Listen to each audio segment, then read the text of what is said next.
Hello, everybody, and thank you, Valerie. I'm happy to be with you and with WCA today and moderating this panel. Um, I would like to start by giving the chance to my three fantastic panelists, Nafula, Michelle, and Sydney, to introduce themselves.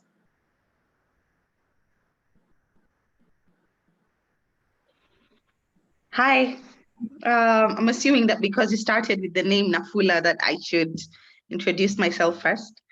So I will just jump in there. My name is Nafula Wafula. I am from Nairobi, Kenya. I'm a feminist, passionate about Pan-Africanism and gender and human rights. I do a lot of activism and advocacy work, particularly working with grassroots organizations around effective campaigning as it pertains to gender and other human rights as well. And I'm also the Vice Chair for Policy and Advocacy at the Commonwealth Youth Council. And I'm really, really happy to be here. Thank you so much.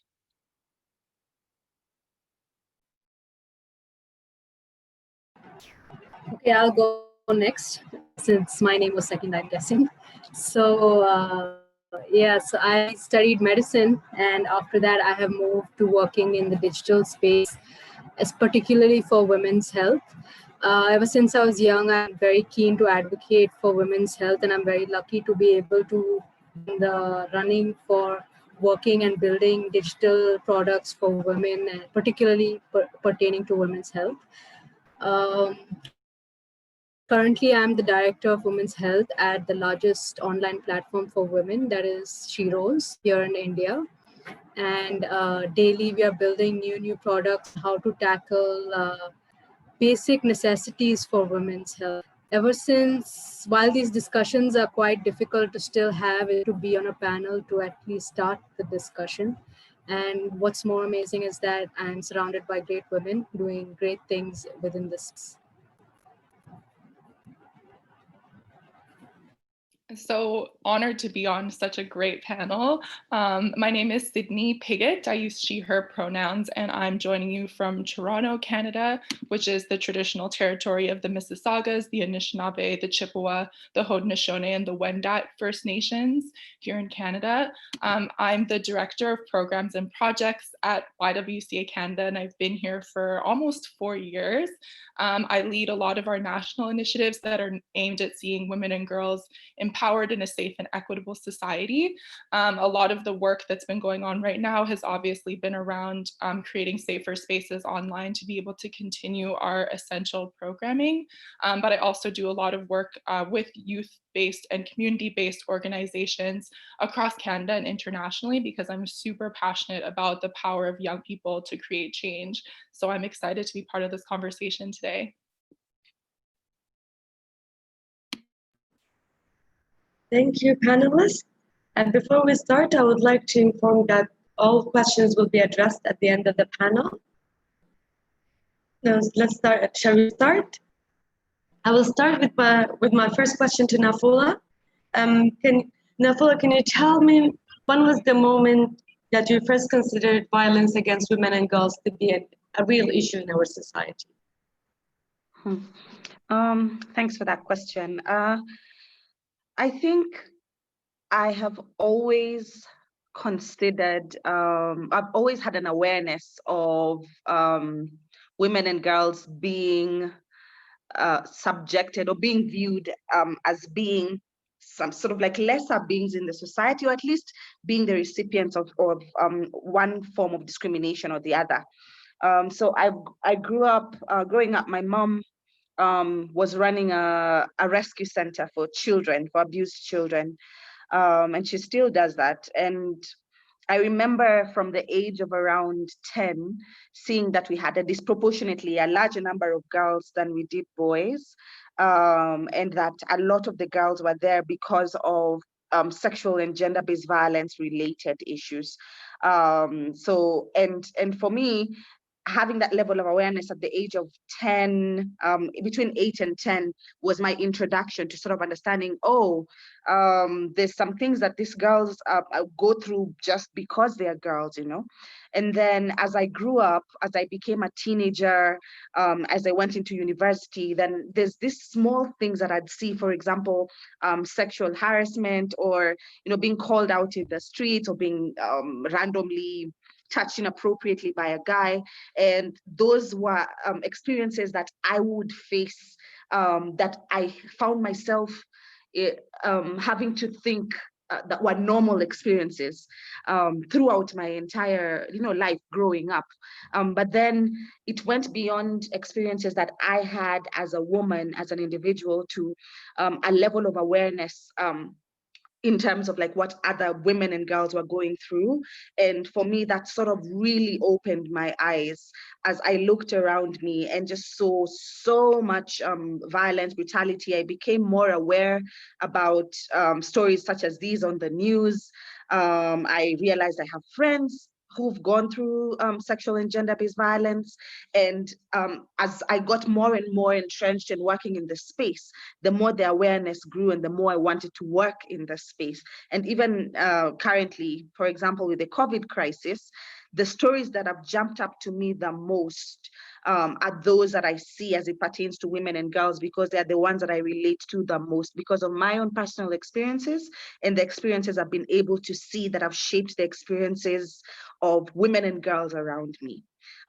So I think the one thing that all women and girls globally have in common is, you know, we each have personally experienced emotions such as shame and fear to a very, very large and very personal extent, no matter how much privilege you have.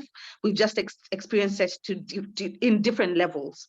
And therefore, it would be, I think it would be very honest to say that at least every woman or girl, if they have not personally been awake, or they've not personally experienced some form of sexual and gender-based violence, they know someone who has.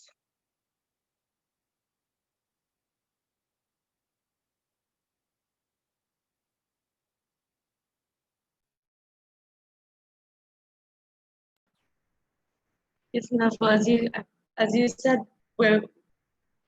we all know as women, and especially young women, somebody who has experienced violence, especially with this rise of social media and all this digital violence as well.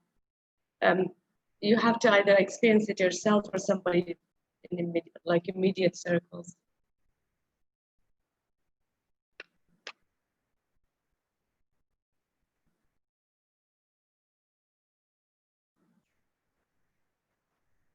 Thank you, Nafula.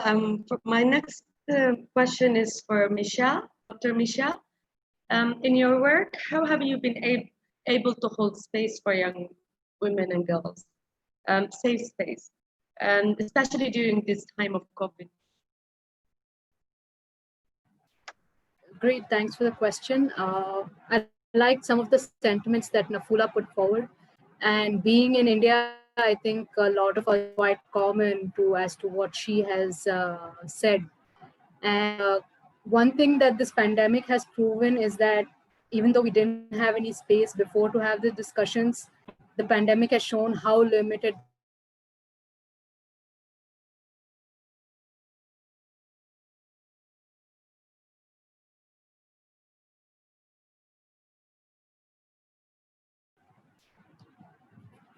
So during this time of COVID-19, since I work on an online platform just for women and girls, I have noticed that there have been increased questions relating to domestic violence, healthcare, and even just safe spaces to have discussions.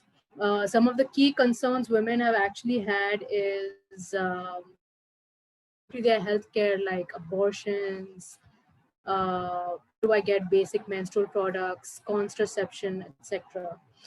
Our helpline has seen about 5 to 10 times increase in the number of queries coming in for domestic violence. And that is quite telling of what's happening within homes. And since most of our women are within, if we have 5 to 10 times increase in the number of queries and requests and help coming for domestic violence, it's quite telling to know what it could be on a global scale. So it's pretty unfortunate that women do not have external platforms or reporting systems or anything in place where they can actually feel safe to actually talk about this. So but what is good is that technologies at least bridge the gap so that at least they have access to like us who they can have these discussions with. And the one thing that me during this time of talking to women on a daily basis, almost 10 to 12 hours every day, is that women need more safe to have these discussions and safe spaces that are filled with empathy. Women do not come to where they are put down or questioned or asked whether for the veracity of what they're trying to tell us. They need to know that when they speak to us, that they are trusted and that they will not have to go somewhere else to get help. Also, I think most of us need, especially in the forefront where with women, we need to have basic knowledge of how we can help these women in our own societies. It's very difficult to actually tell women to go and within their communities because they themselves do not know what the reporting strategies are. So keeping in mind all the basic numbers and all the basic helplines would be very useful when we do questions like this on our daily basis, especially since in the frontline areas, receiving queries and questions about domestic violence and the likes.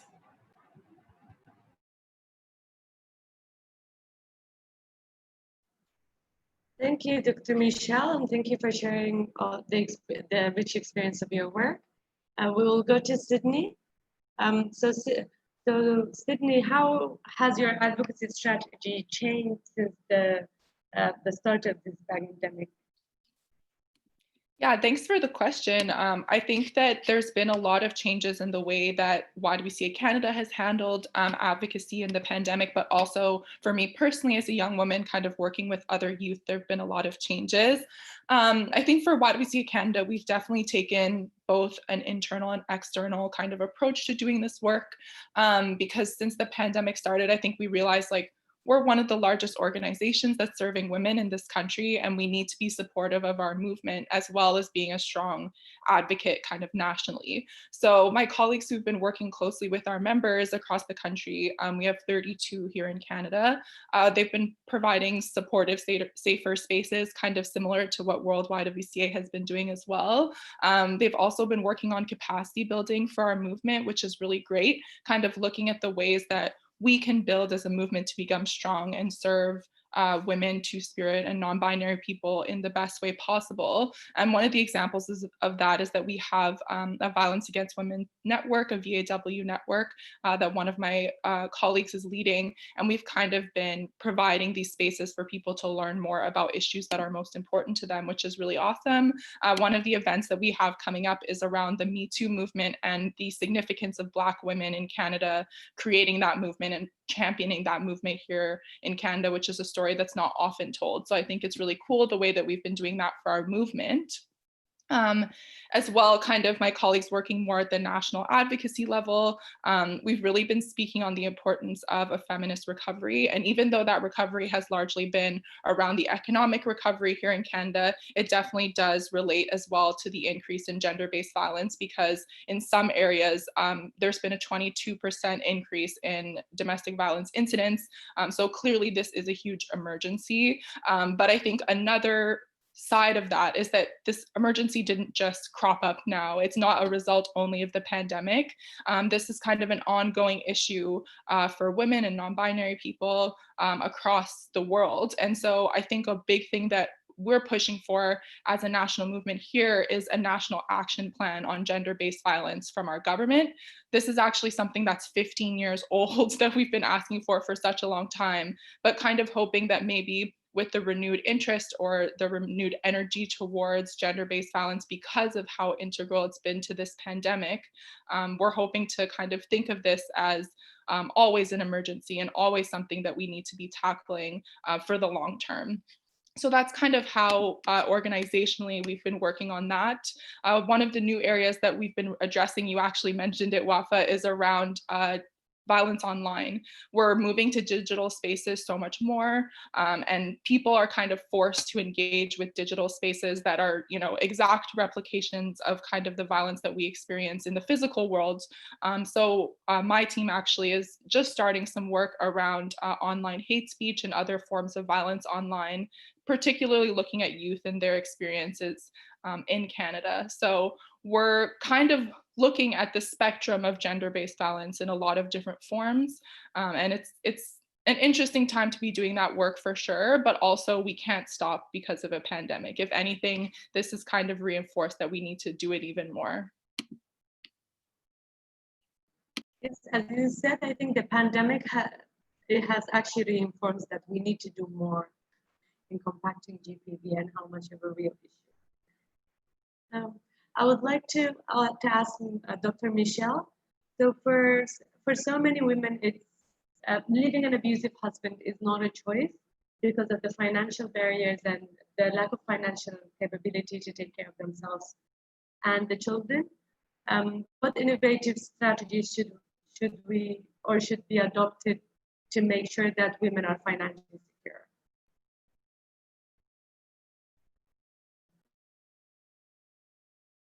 So there are a lot of studies online that point that a lot of women are joining the task force and working more now, and there's a steady decline in males being the only primary earners within households. A lot of these studies, however, only from the Western world and do not take data from countries that we live in. And if we actually look into data over here, we notice that women still do not make a majority in the working arena. Interestingly enough, I searching for an answer for this. I came an interesting statistic where in India, around like 80% of our population actually has a bank account, which is really exciting. But as I went through it, that women, only half of the women actually know what to do with account or how to channel funds, how to put more funds within it. It's the main reason for this is because women are not empowered with financial education. So that's like one of my first points on the strategies that you mentioned is education on financial independence. Most of us have never been taught anything about managing finances in school, college, wherever we've been. That goes for both men and women. However, living in a household, men are usually involved in discussions when it comes, but women are rarely involved in such kind of discussions. Even when they get married, women are not brought into such discussions to have a say family or the household finances get spent. And this is quite sad because women actually make up a huge part of the labor that enables men to go and work within a lot of our countries here in the eastern side. And I think the first way to go about this is educate finances. Women need to have independence through education. They need to understand why it's important for them to have financial to begin with. One of the second points I want in within the strategies would be teaching women how to they need to have either jobs or a channel through which they can fund themselves.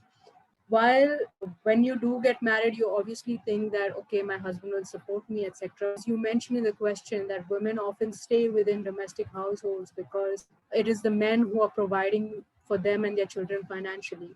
And it's saddening because women have not been taught to be self-sufficient. Women do not know they are capable of taking care of them. So for this, women have to try to understand that since they're already taking care of can definitely go out and handle a job too. And another thing that's very important in this realm is that the care needs to be shifted. Care is considered to be a task, but care has to be a household responsibility. We are not teaching our children, both boys and girls alike, that everyone needs to take care of their house. So when care is developed, that's when women can join the workforce, because then the burden or the when they come home, or that they are leaving within the house to go and do work, they do not feel guilty for that. Most of the women feel guilty and do not understand that it's a basic right to have financial independence and to not have to rely on else for funding.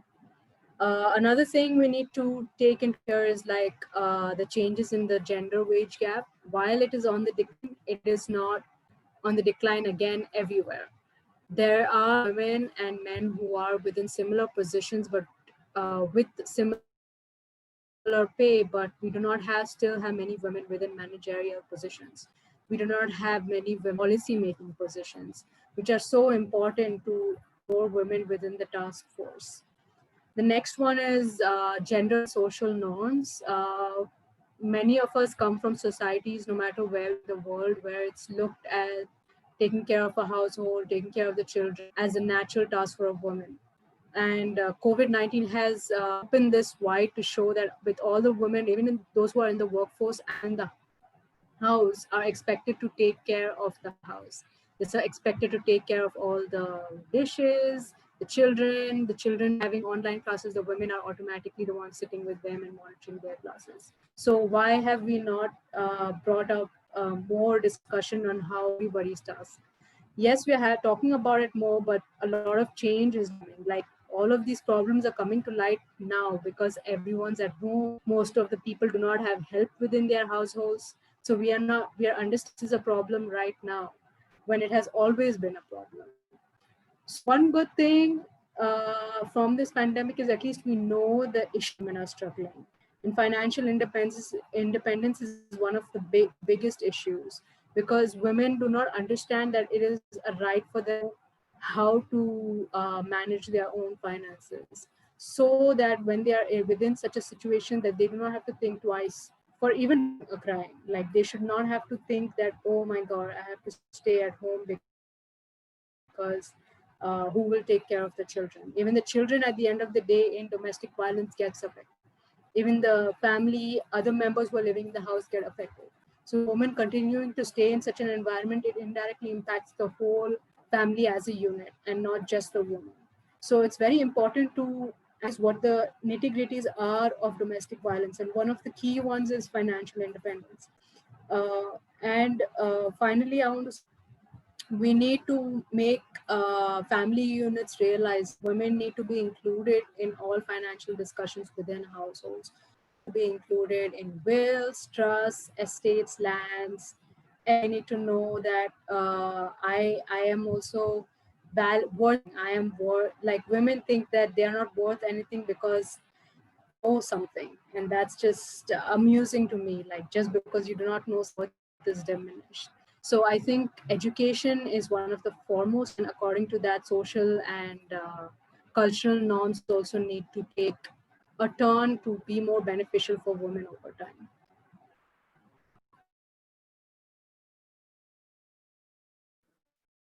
Thank you, Dr. Michelle. So Sydney, we have witnessed some governments creating funding and implementing some very creative steps to help women during this lockdown who are locked in abusive homes. For example, the secret codes in pharmacies, the secret Mosque 19, as an indication um, of one being abused. What are some of the long-term strategies that governments should focus on to make sure that women are actually safe? Yeah, that's a great question. And I think here in Canada, we have seen the government intervene in terms of giving more funding, especially to women's shelters for women who are fleeing situations of violence. And, you know, those are great kind of short-term solutions, and the sector does appreciate that. But the reality is, like, these services for women are well underfunded most of the time. So I think like one of the things is definitely implementing that national action plan on gender-based violence that has been an ask for 15 years, to really understand the ways that gender-based violence exists in different countries. And this is something that should not only exist in Canada, but should exist in every country, around how cohesively are we addressing this issue at a national level? And one of our colleagues in the space of working in women's shelters, the head of Women's Shelters Canada, actually spoke to this earlier this week, I think, or last week, around the shifting away from treating gender-based violence like it's only an emergency now and really thinking about this later on. Just for example, in Canada, in the last 15 years, there's been a decline in every single form of crime except for domestic violence or gender-based violence. So it just really goes to show that while we're tackling other parts of this issue of violence more broadly, gender-based violence is definitely being left behind. So having this national action plan, committing to it, and making sure that it goes beyond an election cycle, which is, always something that's challenging with policy making or advocacy, but the urgency of this issue is really important. And I think, like in other parts of the world, an intersectional approach is absolutely essential. We've been hearing across the world right now, movements around Black Lives Matter in different ways, movements around state violence and police brutality. Just this week, people were kind of sharing on social media around what's going on in Lagos in Nigeria, and then the George Floyd kind of protests that erupted and kind of renewed this interest, I guess, in Black Lives Matter. But for Black communities, especially in Canada and the US, that has always been a reality. And I think this kind of increase in reporting of violence against here Black and Indigenous communities is just kind of showing how there's a lack of justice around there. And so if we don't take an intersectional approach, it's not realizing the way that the overlapping identities of being a woman or a two-spirit or a non-binary person, as well as being Black, Indigenous, or racialized, is super important to recognize when you're creating policy. So what I'm really hoping in terms of the long-term strategies is that we integrate this intersectional feminist approach to doing this work. And here in Canada, it was mentioned during the priorities of our current government, but it's really a matter of holding people accountable, because it's such an urgent issue for people who have intersecting identities that way. And another thing that's been really evident here, and I think across the world, is the way that this pandemic has also been a mental health crisis. And we've been seeing here the way that police responses to mental health has been very dangerous for Black and Indigenous women. We've had several cases here in Canada. Regis Korchinski-Paquette, who lives just 2 blocks away from me, died in a police interaction seeking mental health aid. Chantel Moore as well, a young Indigenous woman, also experienced the same thing within a week. So we're really understanding that these approaches need to be intersectional, they need to be community-based, and they need to be women-centered. So I think that's really like where that long-term strategy comes in. Luckily, our civil society organizations have been attempting to fill these gaps in a lot of ways. Some of the work that we do at YWCA Canada is around having trauma-informed approaches to doing our work.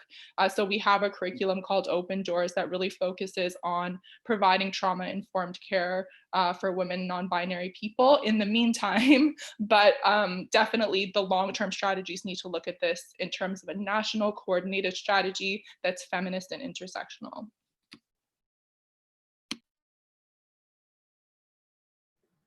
Thank you, Sydney. And as you said, intersectionality is key, I think, to solving also GBV.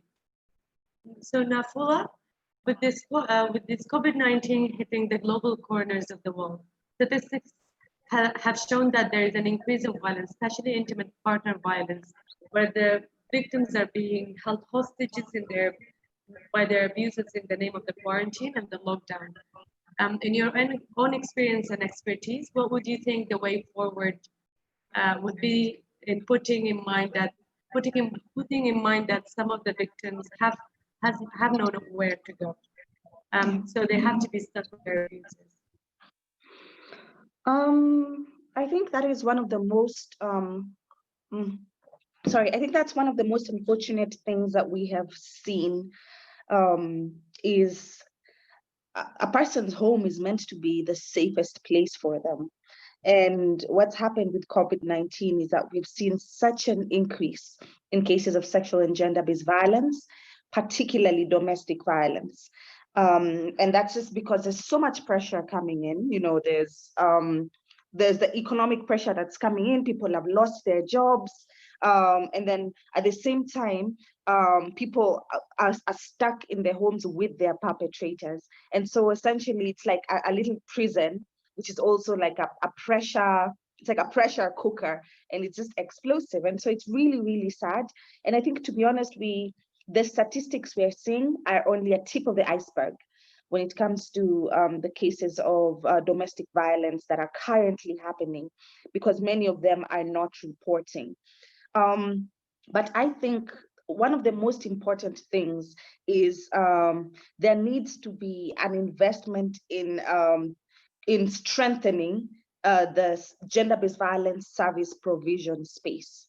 So this is the medical, the police, the judiciary, the response, like what are they called? Like fast response, the rescue services, that needs to be very key. So one of the things that we saw here in Kenya, I started an organization immediately after COVID happened, basically a network. It's called Grassroots Gender Justice Network. And it was because one of the things that we saw was that gender-based violence cases were increasing, but the number of gender-based violence service providers that were working and functioning properly was decreasing. And that's because there were so many challenges in terms of these organizations being able to operate. And some of them were the imposition of all these curfews and government regulations that made it difficult for organizations to be able to serve survivors. Another thing is, with the curfews and the lockdowns, survivors or victims or survivors could not really leave their homes. So some of the solutions that, some of the things that we came up with or we recommended in terms of solutions were, one, as I mentioned, strengthening the gender-based violence service providers, ensuring that these services are reaching survivors. So one is ensuring that there's a gender-based violence helpline number, that it is functioning and that it is free and it is easy and simple to remember. And that once you call that helpline, you're not just calling to report and nothing happens, but you're calling to report, and that these helplines already have access to a referral system that is comprehensive and responsive. So another challenge is that organizations and even the police, whether it's the police stations or in Kenya or in Africa, I believe a lot of the primary healthcare services are offered by community. We have like strong community health response mechanisms. These community health response mechanisms should also have access to reporting and referral systems or platforms, so that if a woman is, say, going to the hospital for a particular treatment or particular need, that they're also able to ask for assistance in case sexual and gender-based violence is occurring in the home.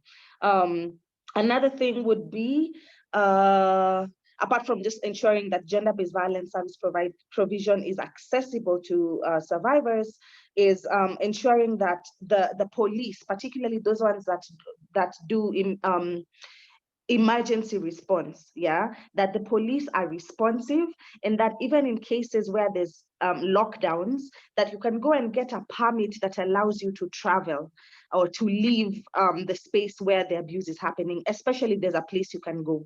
So here in Kenya, for example, they had locked up the city, and you could not leave Nairobi, which is the capital city.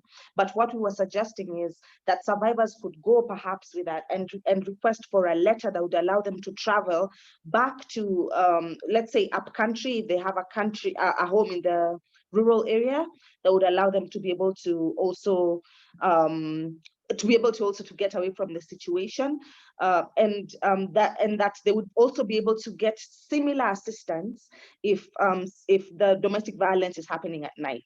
So I think, but basically in a nutshell, what I'm trying to say is, in a scenario such as this, where it seems like the conditions are really out of our control, the most important thing is to ensure that services are reaching people at the grassroots level.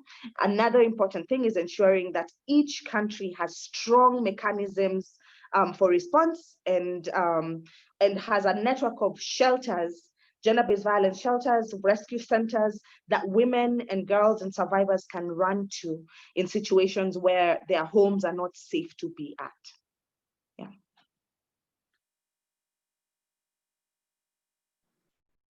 Thank you, Nafula. And my final question is for all panelists. So the lockdown and restriction measures have played a key role in escalating the number of women forced to live with their abuser.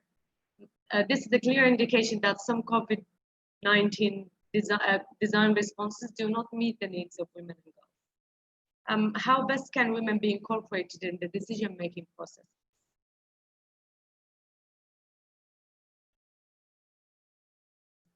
You can jump in, whoever wants to start. I can go first if you'd like. Yeah, I think that my response to this question has actually changed quite a bit, I think pre and during pandemic.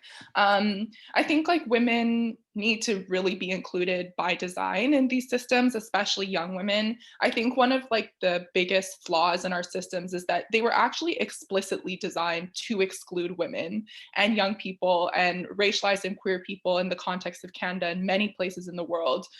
So expecting for groups who have been kind of historically systemically excluded from systems of power, and in many cases still are, to just participate in them all of a sudden, I think it's kind of useless in a sense, because, you know, if these systems were explicitly created to exclude us, like if we haven't changed that system at all, even if we do start, for example, electing more women or hiring more women or bringing more non-binary people into these spaces, if they're not created for us, then how are we supposed to hold power and exercise power in these systems? So I think this pandemic has really shown us the ways that the systems that we have in place in power right now really don't work.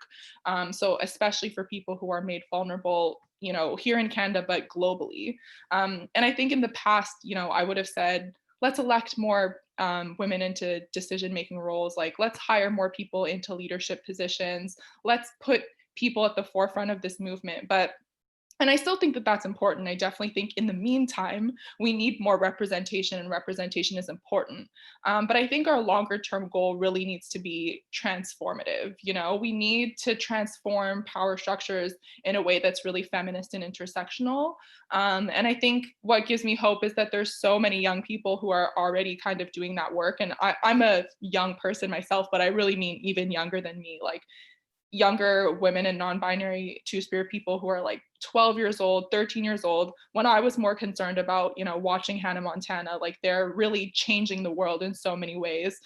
So I think that that's really what brings hope in this whole situation. But I really think that our decision-making processes and our systems of power just ultimately need to be completely changed in order for them to really reflect the needs of women and gender minorities in so many ways. And so I think what's exciting about this point in history is that people who may not have normally been affected by discrimination within the system are currently understanding that these inequities exist.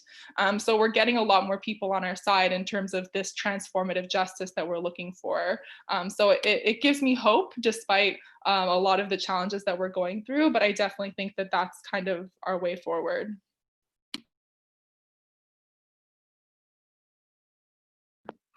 I'll jump in as well.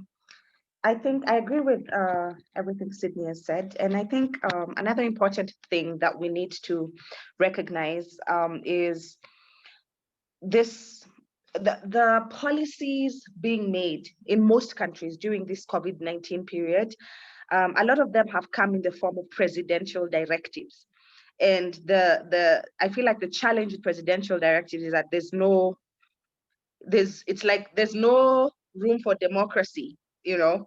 So if there's a directive that there's a curfew from dawn to dusk, it's very difficult there's barely any room for any sort of like democratic inclusion, let's say opinions from persons, where we can come in and say that if you put a dawn to dusk curfew in an informal urban settlement and you only have a large number of male police officers enforcing it, you know, what effect does it have? Or rather, to talk about how human rights violations during the imposition of dawn to dusk curfews by security forces affect women and girls in, you know, say a different way. So I think one of the challenges is that there's very little room for advocacy in a space where directives are being made and need to be followed. That said, there is an opportunity for us to be very strategic in our advocacy for anything that is policy related right now, because there's a lot of COVID-19 specific policies that are being created, whether it relates to cash transfers. In Kenya, the advocacy actually led to the president creating a directive that a COVID-19 gender-based violence response committee should be created. Granted, it hasn't happened yet, but it's the advocacy by civil society, working with the media to ensure that cases of sexual and gender-based violence are on the media and are being heard, and advocacy on social media by young people, say on Twitter. All of these things fed into the creation of some of these policies that I'm talking about. So I think one way that we can do this in terms of getting women involved in decision making is, even if you're not talking about top leadership, is ensuring that the civil society, particularly women organizations that are led by women or for women and girls, or that look at gender specifically, advocate for feminist policies or the engendering of some of these directives that are being created. Another way is the inclusion, looking at inclusion of women and girls, non-binary people in leadership from a grassroots level. So we are not only talking about top leadership, but when we begin to talk about addressing COVID-19, and we're talking about community health guidelines, for example, working with community health workers, that we're looking at how we can get more women into those community spaces or grassroots leadership spaces, so that at the end of the day, it sort of builds up, because a lot of the impact is felt at grassroots level. So a lot of times we focus on national level leadership or topmost leadership without looking at how we can actually influence leadership at grassroots level. The last thing I think that is important is budget advocacy. And so this is it's going to be very important, because there's so much money being directed towards addressing COVID right now, and so much money being directed towards different things that are addressing repercussions of what the pandemic has come with, that we're able to advocate for money to go towards serving the needs of women and girls. And in that way, where the money goes, if we continue to advocate in that way, then in a way what we're doing is we are reinforcing leadership as women and girls, or as organizations that work within the gender space, to ensure that the money is serving the needs of the most vulnerable in our society. Thanks. Well, I don't have much to add here, and Nafula covered most of the most important points. I just, one of the very things that stood out is what Sydney said, is that gender-based violence has shifted to a COVID when it actually always existed. And yet our discussion amplified today. And another thing that we need to understand is that after we come out of the pandemic, what are the systems that are going in place so that we ensure that if we do come under such systems again, like something Nafula said, that we need something for dusk. And none of us have that. None of us even know how to access something as simple as that. While we talked about policy changes, the one thing I just want to add over here is we also need change at a community level. A lot of our women that are suffering, they don't even have a simple platform to talk about the problems that they are experiencing. While at least today we are privileged to have access to, there are so many women who do not even have access to technology. So how do we increase reporting and understanding of domestic violence amongst these demographics? So these are some things I think we need to do more research and data on, so we can, not only because of the pandemic, but infrastructural change and policy change moving on, so that we can work more at a community level for women to know that they have systems in place that will take care of them and not work against them.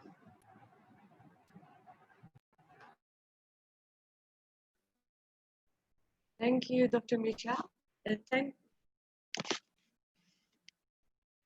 Thank you, panelists, for sharing your expertise and your immense knowledge on this. And I think, as you all said that this pandemic has highlighted the drastic manifestation of GPV and SGPV worldwide. And I just want to check if I'm using muted.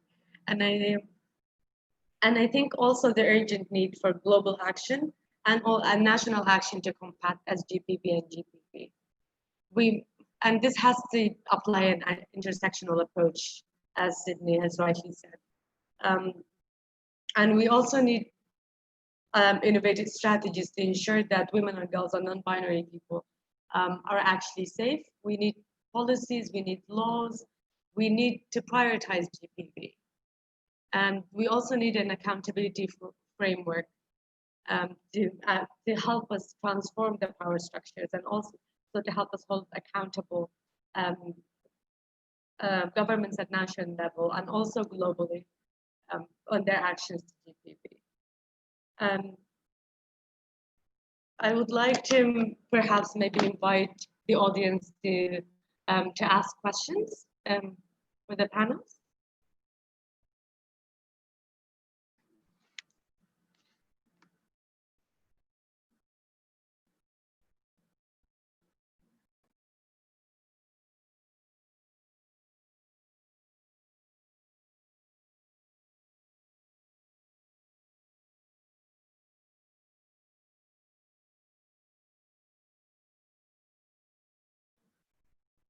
You can write the question and the name of the panels you're addressing in the chat box.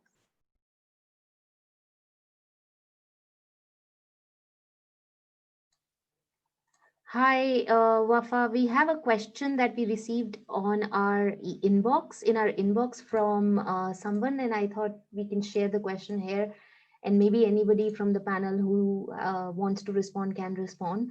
It's a question from Jean Puno, and he is asking that when something happens, where do victims run for help immediately? Should they go to the police, the community leaders, the government?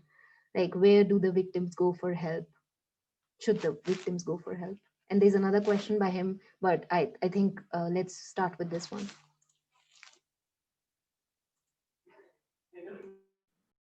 Thank you.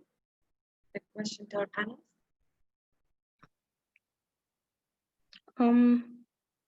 If I can just give a brief answer, I think it would be, I mean, first of all, I think it's very country specific, right? Some countries have better or stronger gender-based violence response mechanisms than others. I learned the other day, unfortunately, that some countries don't have a gender-based violence helpline number or a toll-free number. In Kenya, we have one, which is 1195. And so what happens ideally once, especially during this pandemic, the ideal scenario would be that a woman is able to, or a survivor is able to call a toll-free number, and then a rescue services come through, whether that's the police or and then they come rescue her, and she is taken to a safe house. And then after the safe house, ideally is perhaps they have a safe place to go, whether it's a relative or friend's house. Yeah, but not every country has those mechanisms. I know for one that in Kenya, we don't have enough safe houses as is. And we have a lot of civil society organizations, different ones that are trying to, that have come up during this COVID period with their own toll-free numbers and maybe have additional rescue centers that can be utilized. But I'd say one of the things that we have been able to do with my organization is we created a tool for, it's like a domestic violence, a help plan, like basically what it does is that it helps you as the survivor think through, if I'm in a situation where I'm not feeling safe, It helps you think through like the numbers you can call, where you can go. It reminds you some of the things like pack a bag, what are some of the important documents you can have in a bag, just helping you think through an escape plan. And I think that is one thing that is very, very important right now, is how do you help survivors think through a very simple escape plan. And I understand there's privilege, and some don't have the privilege of having anywhere to escape to. And that's why I said I think it really depends on your situation and whether in your country or in your space there are enough help rescue centers or shelters that they can run to. I'd also say another thing you can do is have a referrals document. So when we work with organizations, one of the things we help them do is come up with a referral document. We map out all the different gender-based violence service providers around there. All of them, health, where they can get medical services for free, the shelters around there. And I think it's important to have a referral document at hand, printed out and plastered on a wall in every single institution or organization in a community, so that it's easy to refer survivors when they need assistance. I don't know if that answers the question that you had.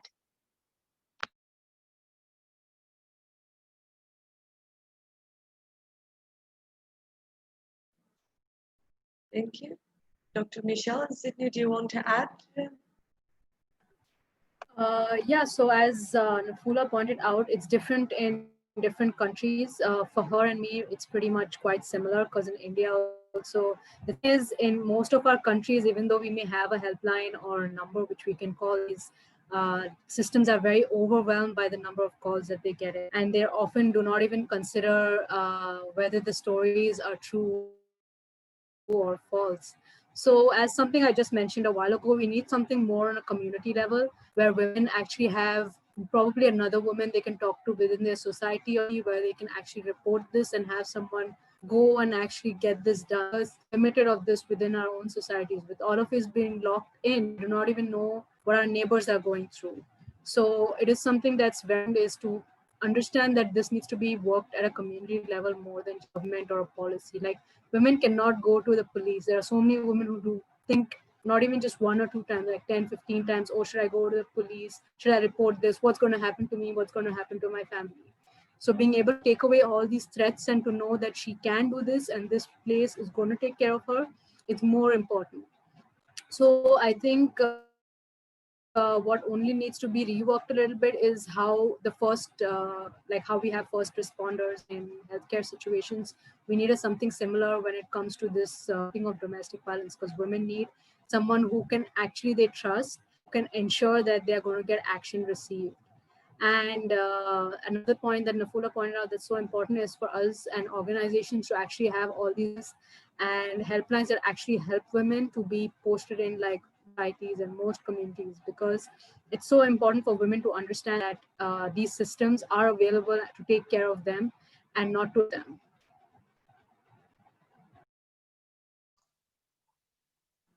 Yeah, I think the only thing I would add is maybe an example, and Talisa actually shared the link to it, so it's perfect timing.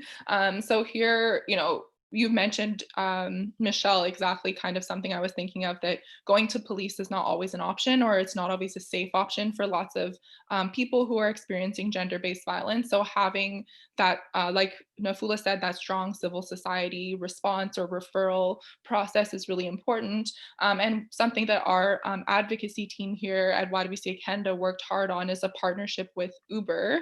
So I'm sure lots of you are familiar with Uber and that it provides rides, it's a rideshare app essentially.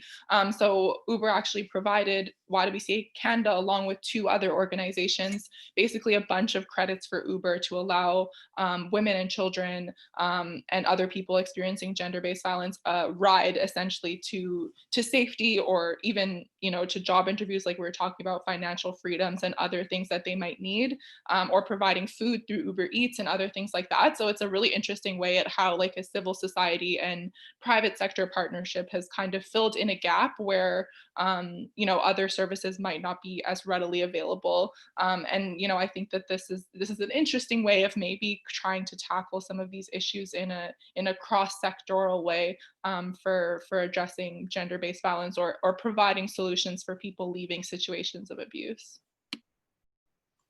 Thank you, Sydney. We have a question to Nafula. Please kindly explain more about practical ways of engaging young women and girls at grassroots levels, especially in rural areas. Yeah, I was just typing an answer because I thought we were running out of time. I think I'll just try and make it make a very quick response. I think that is one of the biggest challenges right now is particularly with COVID, is a lot of organizations have had their in-person activities have been curtailed because of the pandemic. And so a lot of organizations have found themselves in a situation where they can't do the physical activities they used to do, the trainings and all that. And so we've seen a lot of increase in issues affecting girls particularly, or young women, and like increase in teenage pregnancy, increase in defilement, FGM has increased, early marriage has increased. And so there's been all these things that have increased, and all of a sudden organizations can't do the work that they do normally, especially in rural areas, because they can't go to the ground and do the activities in the same way that they would do. And secondly, there is a challenge in terms of access to funding right now. Frankly, there's always been a challenge, but now it's worse. I think I would have, in any other organization, particularly those in urban areas, you can say utilizing the digital space is important, and that's the best way to do it. And how do we get creative around that?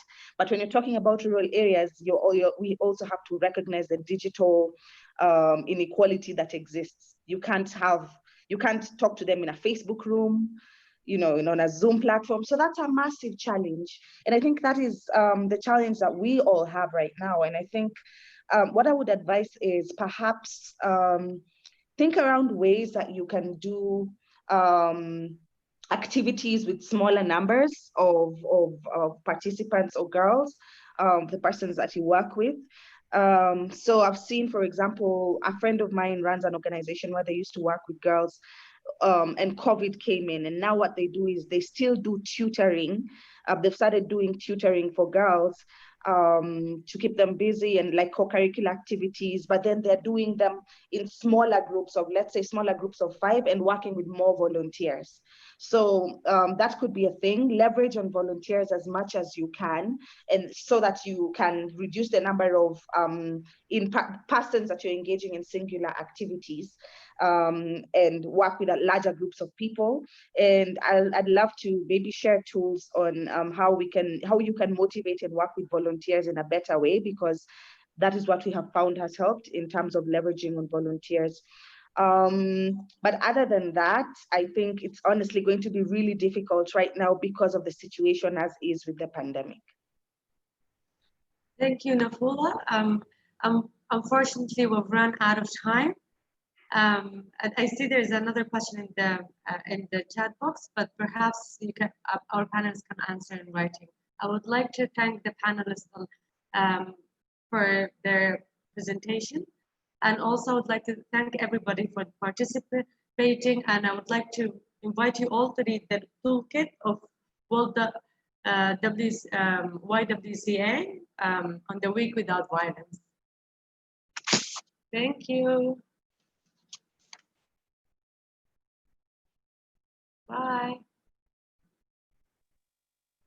Thanks. Thank you so much. Take care, everybody. It was a great session. I hope everyone has a great day.